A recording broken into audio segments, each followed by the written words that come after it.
Ngasi April 12 na lakpada chamaga kuntra gumdoirak suba athoubasinggi ningshing numit Khongjom Day gi thouram Khongjom War Memorial da pangthokhre leisu katuna achamba thouram ga loinana pangthokiba thouram aduda Manipur gi Governor Anushya Uike amadi Manipur gi Chief Minister Nongthombam Birena luchingduna Rajya Sabha gi MP Sana Jawba leisemba yauna lamdam asigi Minister MLA Police Officer kaya amadi tongan ba leibak asigi makok thongba luchingba kaya na sarukyaki Khongjom gi kheba chingda leiba athoubasinggi khuvamda hailei katuna ikai khumna bo utlaba matung gun salute tawkhe loinana minute ani tumina leptuna ikai khumna bo utke makhata na pauna prajabasi gi mitamda leisu katuna ikai khumna bo utpaga loinana mafam aduda su gun salute tawkhe thora makha chathaba oina Khongjom Turel da tarpan katke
thauram aduga mari lenana Chief Minister na hai matam amagi ipa ipusingda leiramba thauna ngase so mangdana adumak leire leminari ba ikhoi masen gi marakta maikai chumna punsin bangamdaba asina Manipur gi tangdu leitadaba fibam amada leiribani yelhongai dagi leminaraklaba yelhomi sing maikai chumna punsin duna tangdu leitaba Manipur ama oina ba hotnaminasi haiba wafang phongdokhi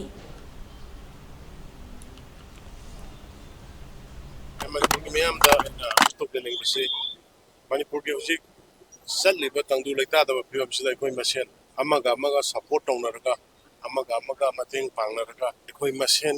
ingjen manana amato oina lepaganda Manipurda hana gumna nuksi chanana leminarimiba furup ariba indigenous people se yalomi punamak nuksi chanana leminanaba ꯁꯥꯟꯇꯤ ꯍꯟꯖꯤꯜꯂꯛꯅꯕ ꯑꯩꯈꯣꯏ ꯄꯨꯟꯅ ꯍꯣꯠꯅꯃꯤꯟꯅꯁꯤ ꯍꯥꯏꯅ appeal ꯇꯧꯖꯔꯤ ꯑꯩꯈꯣꯏꯅ unity ꯂꯩꯔꯀꯥꯟꯗ ꯑꯩꯈꯣꯏꯅ ꯂꯤꯡꯖꯦꯜ ꯃꯥꯟꯅꯔꯀꯥꯟꯗ ꯍꯥꯏꯔꯤꯕ ꯐꯤꯕꯝ ꯁꯥꯟꯇꯤ ꯄꯨꯔꯛꯄꯒꯤ ꯊꯕꯛ ꯑꯁꯤ ꯉꯝꯒꯅꯤ ꯑꯗꯨꯅ ꯑꯩꯈꯣꯏ ꯃꯁꯦꯜ ꯑꯃꯒꯤ ꯃꯔꯛꯇ ꯍꯨꯟꯅꯕ ꯉꯥꯡꯅꯕ ꯆꯩꯅꯕ ꯁꯤ ꯄꯨꯝꯅꯃꯛꯁꯦ ꯑꯩꯈꯣꯏ ꯌꯥꯔꯤꯈꯩ ꯂꯦꯞꯅꯔꯦ ꯍꯥꯏꯔꯒ ꯃꯥꯡꯗ ꯇꯥꯔꯤꯕ ꯃꯇꯧ ꯀꯔꯝꯅ ꯂꯩꯕꯥꯛꯁꯤꯗ ꯑꯩꯈꯣꯏꯒꯤ ꯌꯦꯜꯍꯧꯃꯤꯕꯨ ꯀꯟꯖꯕꯒ ꯂꯣꯏꯅꯅ ꯁꯥꯟꯇꯤ ꯍꯜꯂꯛꯀꯗꯒꯦ ꯍꯥꯏꯕ ꯋꯥꯈꯜꯂꯣꯟꯗ ꯑꯩꯈꯣꯏ ꯄꯨꯟꯅ ꯆꯪꯃꯤꯟꯅꯁꯤ ꯍꯥꯏꯅ ꯃꯌꯥꯝꯗ ꯑꯄꯤꯜ ꯇꯧꯖꯔꯤ